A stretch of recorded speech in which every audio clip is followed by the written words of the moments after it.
और बड़े अफसोस की बात है कि बड़ी धूमधाम से हुकूमत की तरफ से इस बात को रखा गया, मगर 30 से ज़्यादा एमपी यहाँ पर मौजूद नहीं है।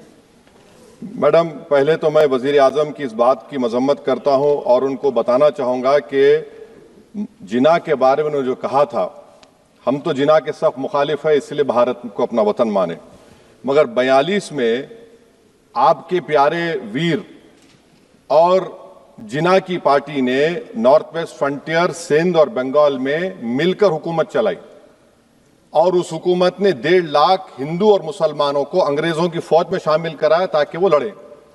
तो किसी शायर ने अच्छा कहा था वजीर आजम के बारे में कि फरेब देकर जमाने को पारसा ना बनिए, इन्हें कहो कि वो बंदा बने खुदा ना बने, अमीर शहर यही चाहता या हजरत कि हमारी चीख गले में रहे सदा ना बने। दूसरी बात मैडम, हमारे वजीर दिफा जनाब राजनाथ सिंह साहब ने बड़ा ही अजीब व गरीब और तकलीफ दे बात कही उम्मुल मोमिनीन के बारे में और उम्मुल किताब के बारे में। उम्मुल मोमिनीन उनको कहते हैं जो हमारे प्रॉफिट मोहम्मद सल्लल्लाहु अलैहि वसल्लम की वाइफ हैं, वो हम तमाम मुसलमानों की माँ, हम उनको तसव्वुर करते हैं, मगर हम उनकी इबादत नहीं करते, हम अपनी माँ की इबादत नहीं करते। उम्मुल किताब कुरान है, हम कुरान की इबादत नहीं करते, कुरान अल्लाह का बिजावा कलाम है। तो उसके बारे में भी शायर ने अच्छा कहा कि खबर नहीं जिन्हें अपने दीन व मजहब की, हमें वो दीन का मतलब सिखाने निकले हैं। अहम बात यह है कि मैडम, हमारे मुल्क का आइन का इस लफ्ज से आगाज होता है वी द पीपल। इसका आगाज भारत माता के नाम से नहीं होता है।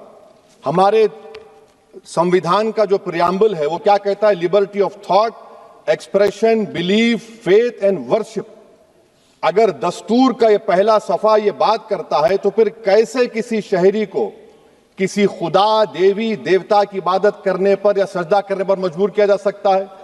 आप ही की पार्टी से आज की जो बातें हुई है इसी कब हो रही हैं।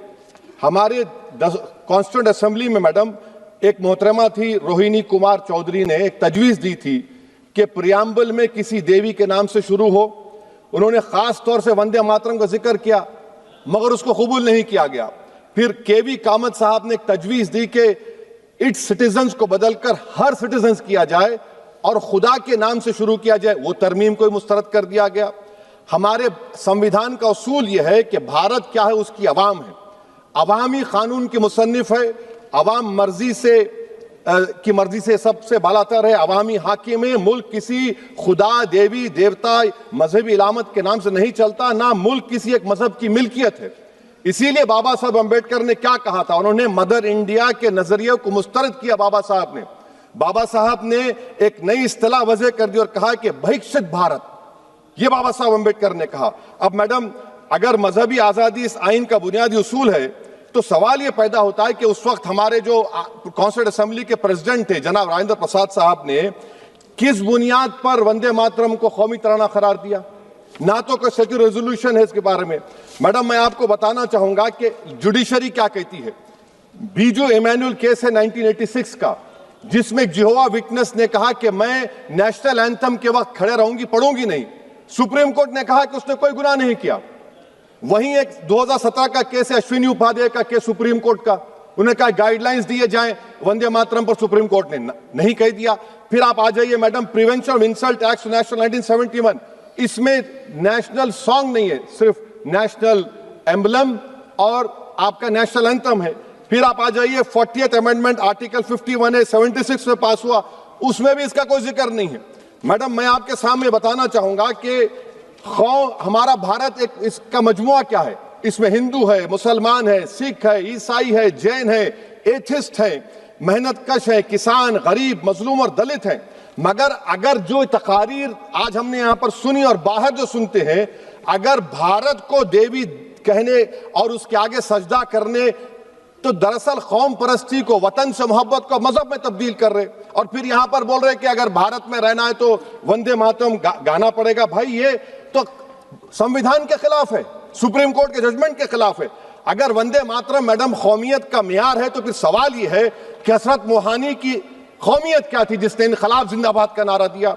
अगर यूसुफ मेहरली ने quit India, Simon go back का नारा दिया तो उसकी कौमियत क्या थी? अगर हैदराबाद से मौलवी अलाउद्दीन जो मक्का मस्जिद का पहला मुजरिम है काला पानी में, और तुरेबाज खान जो मारकर लाश को लटका दिया गया था हैदराबाद में 8 दिन तक, उसकी कौमियत क्या थी? अगर इनायतुल्लाह काफी जो जिहाद का फतवा अंग्रेजों के खिलाफ दिया मुरादाबाद में, जब उनको 2 दिन में फांसी की सजा दी गई और जब फांसी की सजा के बाद जा रहे हैं तो इनायतुल्लाह मौलाना काफी की जबान पर क्या था? वो रसूलुल्लाह हमारे प्रॉफिट की नात पढ़ रहे थे। क्या पढ़ रहे थे? कोई गुल बाकी रहेगा ना चमन रह जाएगा, पर रसूलुल्लाह का दीन हसन रह जाएगा। तो उनकी कौमियत क्या थी? माल्टा की जेल में महमूदुल हसन, हुसैन अहमद मदनी 6 महीने माल्टा की जेल की ग्राउंड में पड़े रहे, उनकी कौमियत क्या थी? अल्लामा फजले खैराबादी का वो सल काला पानी का पुकार पुकार कर इनसे पूछ रहा है, जो वहीं पर मर गए, खबर वहां पर है, बताओ मेरी कौमियत क्या थी? मैडम, मैं एक मुसलमान हूं, मैं इस्लाम को मानने वाला बावकार इंसान हूं और मेरे मजहब की बुनियादी तालीम तौहीद है, ला इलाहा इल्लल्लाह, नहीं है कोई खुदा सिवा अल्लाह के। और कुरान में अल्लाह क्या बोल रहा? इय्याका नाबुदु इय्याका नस्तईन, तुम मेरी इबादत करो, मुझे मानो। मुझे कहां से मिल रहा? आर्टिकल 25 से मिल रहा है। मुझे कहां से मिल रहा है? Liberty of thought, expression, belief, faith and worship से मिल रहा है। तो इसको जोड़ना ये बहुत ही खतरनाक होगा। और हमारे प्रॉफेट मोहम्मद सल्लल्लाहु अलैहि वसल्लम जब मदीने को गए तो उन्होंने उस वतन के लिए दुआ की, कहा कि अल्लाह मदीने की मोहब्बत हमारे दिलों में और इजाफा कर दे, मक्के से ज्यादा कर दे। तो ये इस्लाम, मुसलमान होना, हमारे ईमान में मुल्क की मोहब्बत बीच में नहीं आती, और मुल्क से मोहब्बत है और रहेगी हमेशा, क्योंकि ये अजीम कुर्बानियां यहां पर शामिल है जिन्होंने जंग आजादी में हिस्सा नहीं लिया। आज अगर वो वतन की मोहब्बत का दर्ज देंगे तो बड़ा गलत होगा। मैडम, मैं आपके सामने एक चीज पढ़ूंगा। 1937 रविंद्रनाथ टैगोर ने लेटर लिखा सुभाष चंद्र बोस को, मैं सिर्फ किसी ने नहीं पढ़ा ये। क्या कहा टैगोर साहब ने? But parliament is a place of union for all religious groups and there the song cannot be appropriate.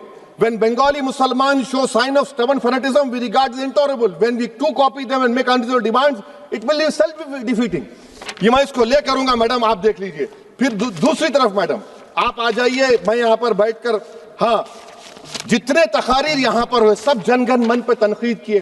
तो मैडम मुझे ये कहना पड़ेगा कि जनगण मन पर आप लोग इतनी तकलीफ क्यों उठा रहे हैं? आखिर इतनी तकलीफ क्यों है?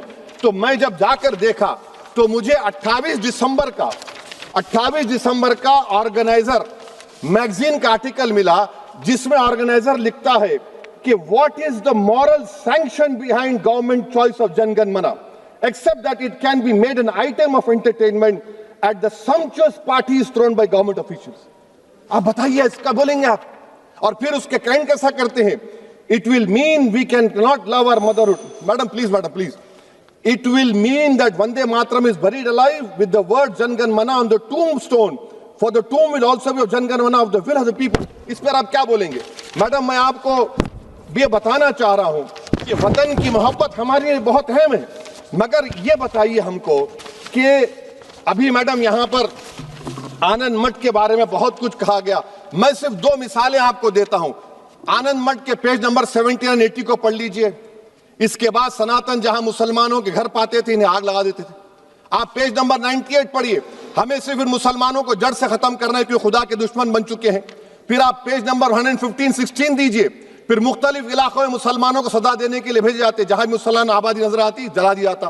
फिर आप देख लीजिए मैडम, सफे नंबर 120 पेज 120, बंकिम लिखते हैं कि सनातियों को मालूम नहीं था कि अंग्रेज हिंदुस्तान को निजात दिलाने वाले हैं। ये आप क्यों कर रहे हैं? अब आप मैडम, मैं आपको पेपर्स दे कर दूंगा। मैडम, भारत में हमारी आजादी इसलिए आई और बरकरार रही कि हमने मुल्क और मजहब को एक चीज नहीं बनाया। हमने ऐलान किया कि हमारी मुल्क मुख्तलिफ तबकात मज़ाहिब पर मुश्तमिल है। हमारे मुश्तरका तकदीर हमारी कौमियत का सरचश्मा है। यह खास जबान, सखावत या मजहब नहीं है।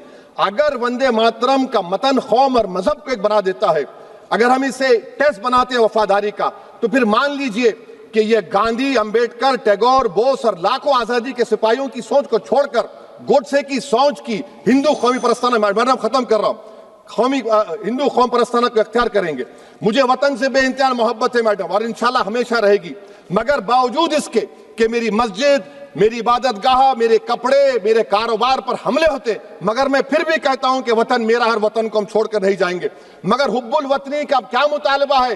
हुब्बुल वतनी ये कहता है कि वतन से मोहब्बत है तो जुल्म को खत्म करो, गरीबी को खत्म करो, बेरोजगारी को खत्म करो, जबर का खात्मा करो, अमन का गहवारा बनाओ, पाकिस्तान की दहशतगर्दी को खत्म करो, एक्सप्लॉयटेशन को रोको, शरारत को रोको, मुल्क के खिलाफ की जाने वाली साजिश खत्म करो। मैडम, भारत एक चमन है जहां पर हर फूल को खिलना चाहिए, और अगर कोई इस फूल के, अगर पूरे फूल खिलेंगे तो उसकी खुशबू से ये वतन मौतर होगा। मगर अगर इस चमन का माली ये कहेगा कि एक ही फूल खिलेगा, तो मैं जिम्मेदारी के साथ कह रहा हूं, अगर एक ही फूल खिलेगा तो वो सहरा बन जाएगा और माली माली नहीं रहेगा, वो जल्लाद कहलाएगा। तो इसीलिए मैडम हम उम्मीद करते हैं कि हुकूमत इस पर जोर जबर ना करे। मेरा राइट है, यकीनन मैं जानता हूं कि आजादी के लड़ाई में वंदे मातरम का नारा था, मगर अगर आप इसको जबर करेंगे तो ये संविधान के खिलाफ है। वफादारी का सर्टिफिकेट हमसे मत लीजिए मैडम, खत्म कर रहा हूं। वफादारी का सर्टिफिकेट हमसे मत लीजिए। आपके बुजुर्गों के कोई एक किताब में लिख के क्या लिखा है बता दीजिए, कहां पर क्या लिखा हुआ है। तो मैं मैडम मैं इस शेर पर अपनी बात को खत्म कर रहा हूं मैडम, मैं इस शेर पर अपनी बात को खत्म कर रहा हूं मैडम, मैं अपनी बात को खत्म कर देता हूं मैडम, क्योंकि आप बहुत जल्दी में हैं।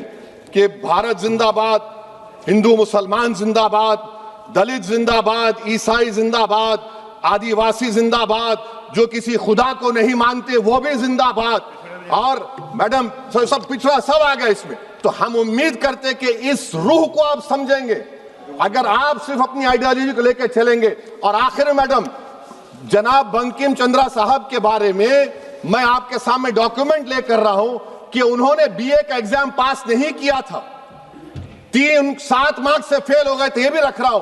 तो आप जिसको लिटरेरी जायंट बता रहे, ये नहीं है। बहुत बहुत शुक्रिया मैडम।